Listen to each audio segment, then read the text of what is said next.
Hello Internet, my name is Hazel from Hazelnuttygames. It's almost Saturday, so welcome to vlog time.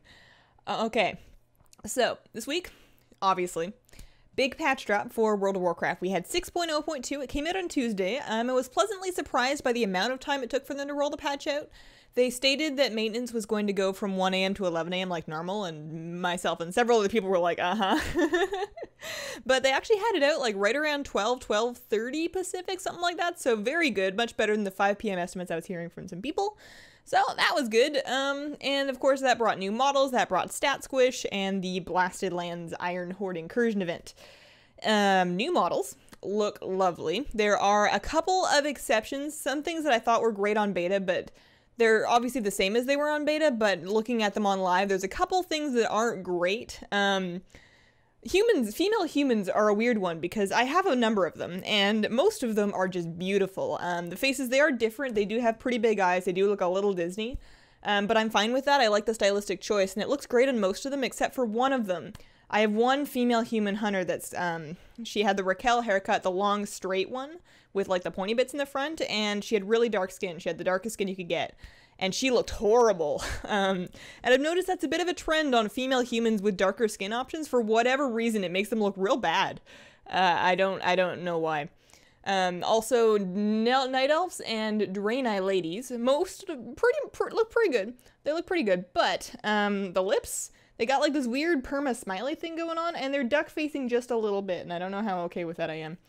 But I'm still going to use the new models over the new models for the foreseeable future because I'll put up with a little bit of duck facing if it means that I don't look like I came from 2004.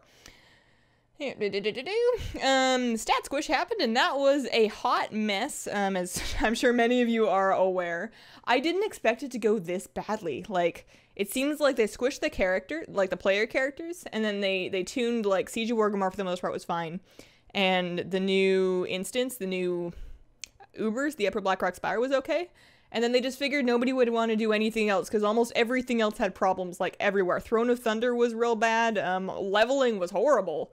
Like, 1 to 89, it was just like, there was just problems everywhere. People were getting one-shot by mana worms. People in full heirlooms were struggling to stay alive, and there was just stuff happened. But they've rolled out a couple hotfixes. It appears to be mostly okay now. Everything seems to be about where we'd expect it to be. Things are still a little different, and there's a couple big problems, but they're getting shot down quite quickly. I'm sure everybody at Blizzard's working very hard.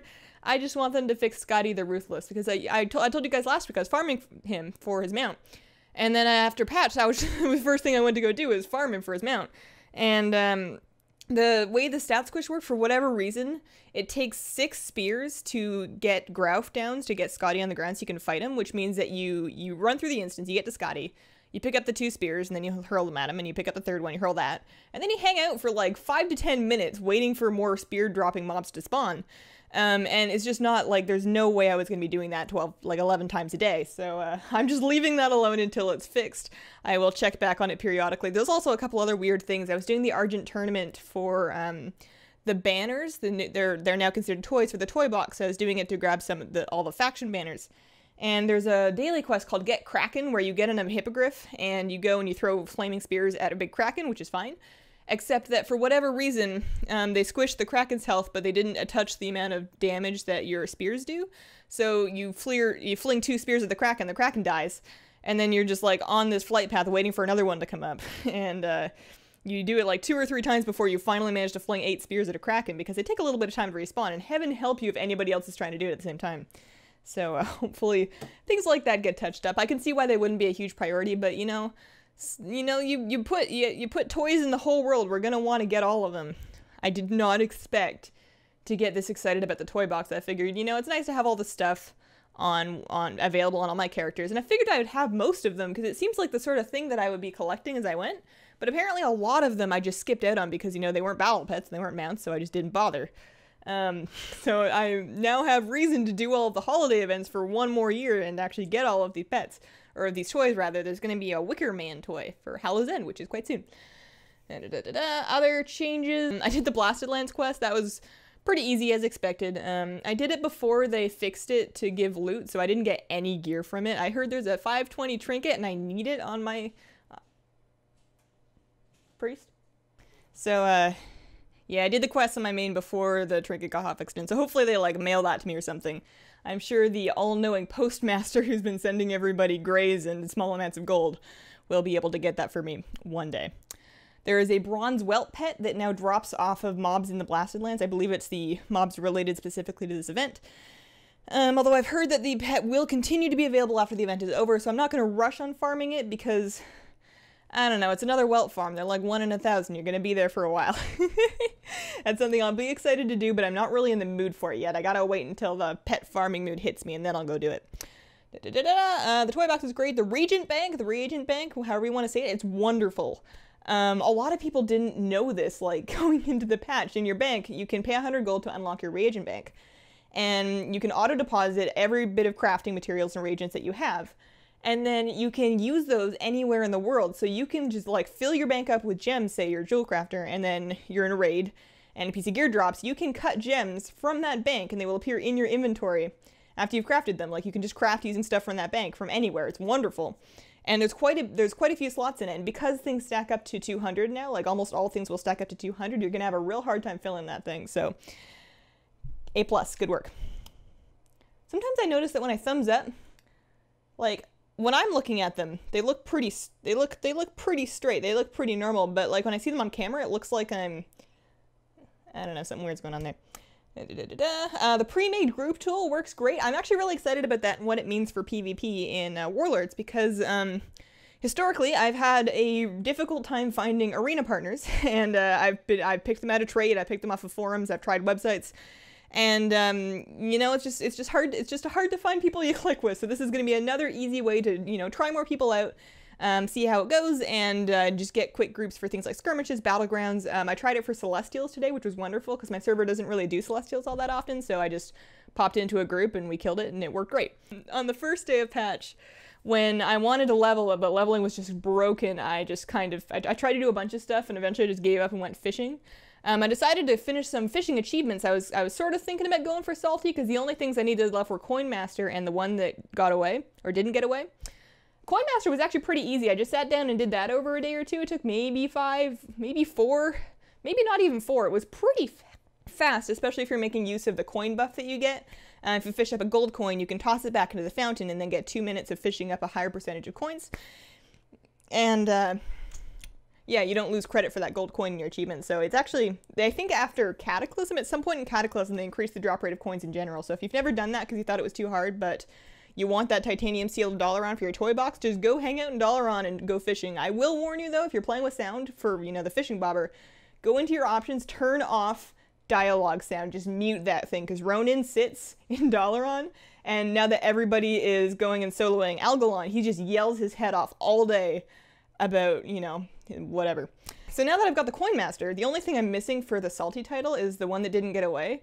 And I looked on Wowhead about what that requires, just fishing up one of those really rare fish from Old World. And I looked up the drop rates, and I don't think I'm gonna do it. I don't think that's a healthy thing for me to do. It's like, it's like 1 in 10,000, something like that. That may not be exact number. Because the drop rate is so low, people don't really have an exact number. This achievement's been out since Wrath, so I don't know. It'd be pretty cool to be Salty, but I don't know if it's worth it. And the worst part about that is a lot of the other achievements, at least while you're farming them, you're getting fish that you can sell for gold or whatever, but for this one, you're really not. Nobody wants rainbow fin albacore anymore. Okay, so that's probably about it for WoW news. I'm sure there'll be more to talk about next week, but there's lots to do to keep busy until Draenor. A lot of people are farming old instances now that there's that buff that affects you while you're doing content that is lower than your level. It's not as drastic as it was on the first day of patch. They did tone things back a bit, so you can't necessarily go solo 25-man Heroic Dragon Soul anymore. But there's still lots of people looking for toys, or looking for transmog, looking for achievements, you know, whatever. I've seen a lot of that going on, so there's lots to do, and we only have like 3.5 weeks until Draenor actually comes out, so we're all getting ready. So, yeah, non-WoW news. There was an Apple event yesterday? The day before? Yesterday. Wednesday. Thursday. Wednesday. I don't know. They unveiled new iPads, they unveiled a new iMac, and, we now have, OSX Yosemite available, and that's the part I was most excited about, because I have a MacBook, which is handily downloading stuff in the background there. And I wasn't super happy with Mavericks. It was fine. It worked okay mostly, but that particular MacBook has a bug that started with Mavericks where when you open it up from sleep, the laptop will wake up right away because it's got an SSD, but the Wi-Fi will take its sweet time thinking about what it wants to do before it finally connects. You don't have to enter your password. You just have to sit there and stare at it and go, uh-huh. You've done this before. So that seems to be fixed. It looks really good. It looks kind of like a OSX version of iOS. Everything seems really smooth, and it actually feels faster, which is very weird. Because I didn't hear a whole lot about under-the-hood performance improvements with Yosemite, but it seems to be great.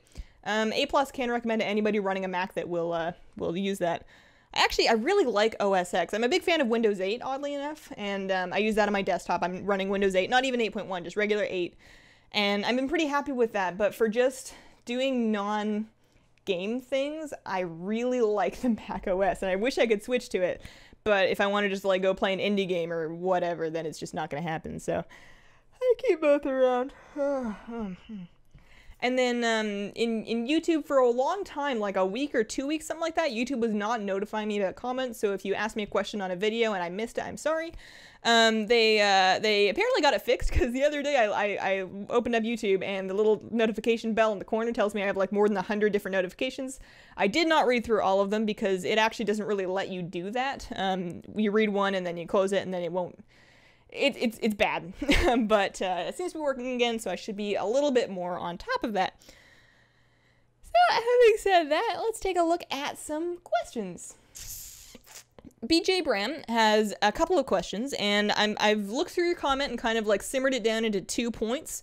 The first one, you say you have officially given up on the Legendary Cloak questline because you were worried that it will be replaced by a blue cloak, or worse, a green one with Warlord's thoughts.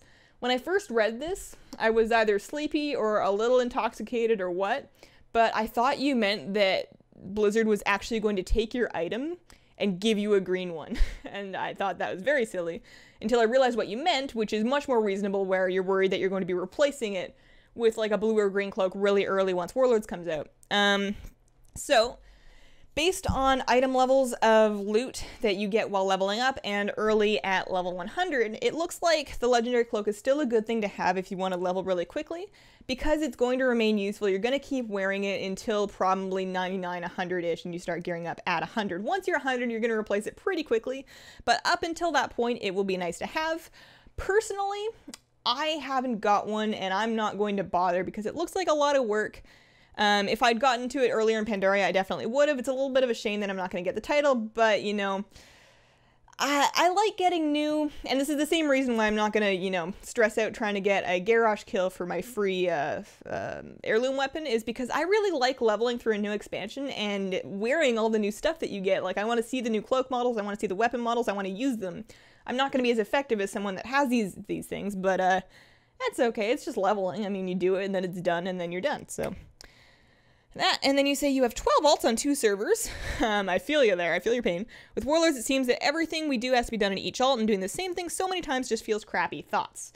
So, to some extent, yes, because like garrisons in particular are specific to each alt, so you're going to want to have a garrison on each alt. So there is a lot of stuff to do, but a lot of things are still account-wide. Obviously achievements, and then with garrisons, they're the blueprints for level 3, I want to say.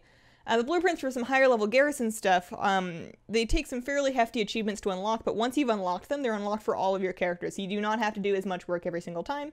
The way I'm going to do it, because I'm in the exact same boat as you, I have 10, 11-ish 90s on several servers, and when you get to Warlords and you look at leveling them all to 100 and getting all of them geared and all that, it's just really overwhelming. What I'm going to do is I'm going to pick one, play that, and pretend I don't have alts for a little bit, and then I'll get to the other ones whenever I get to them. Now, it might be nice to have different garrisons with different buildings to farm different stuff or have different bonuses or try stuff out. And it'll be nice to be, I mean, I'm somebody that likes to have a lot of different professions and all of my different characters so I can supply myself with glyphs and enchants and gems and whatnot. But it's not going to be really necessary. So what I would do is I would just stick to one character, take things slowly, try everything out. Don't delete all your other alts because they do come in handy for things like farming instances if you've got a daily lockout and you want to farm stuff a bunch of times a day. It does help having like level 90 characters, or for example, what if Love is in the Air comes around And you get 1 chance a day on each character at the Love Rocket for doing the event with all the people. The people with the perfume.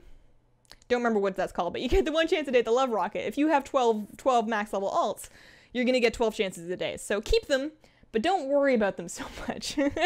That's what I'm going to do anyways.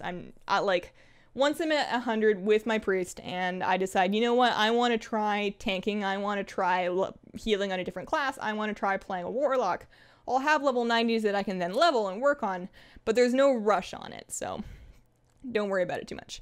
Skaterbun wants to know if you could be any WoW class in real life for 1 day, what class would you choose and why? What would you do? I'm going to say, and I think this is one of the ones I said before on which class you identify with, I would like to be a druid, preferably for more than just a day, but, you know, a druid, because you can fly like a bird. And if anybody tries to mug me, I can turn into a giant bear. That would be excellent. So, that's that. And Lord Finbar wants to know, now that you've had a few days to play the new patch, what is your favorite part so far? So we talked about this a little bit. We talked a lot about the new patch, but my favorite part of the new patch has to be not technically part of the new patch, but a lot of people that haven't played WoW in a really long time are coming back to WoW now because they're excited about the new expansion. They weren't really into the whole panda thing, but they're coming back now because they really want to play Warlords of Draenor, and WoW's in a good place right now. So we've got a lot of new people, and because of the new patch, a couple people that used to raid with my husband have come back to WoW and are looking to kind of get raiding again, and I've been able to hang out with some people in Vent and do some dungeons and do a little bit of Siege of Orgrimmar with, like, real people. And I haven't really had that social WoW experience in years, and I'm really happy that there's a lot of people that maybe got out of WoW for a while that are now excited about it again. I think that's really special, and I think the game deserves it, because there's a lot of good stuff going for it right now, so I'm really excited. And this isn't really something that's in the patch notes, but I'm excited about all the people coming back, and maybe there's a lot of people that have friends that quit on them that are coming back that might stick this time, so that's it. So, that's been my week. If you have any questions you'd like answered on a Saturday vlog, just send them to me as a comment, on this video, or send me a YouTube message, or send me an email, hazelnuttygames@gmail.com. I live stream Monday, Wednesday, Friday at 4 p.m. Pacific until about 6 p.m. Pacific if you want to come hang out and say hi sometime. And I hope you all have a wonderful week. I'm not sure how much Kitty we saw, so I'll bring her over to say hi for just a second.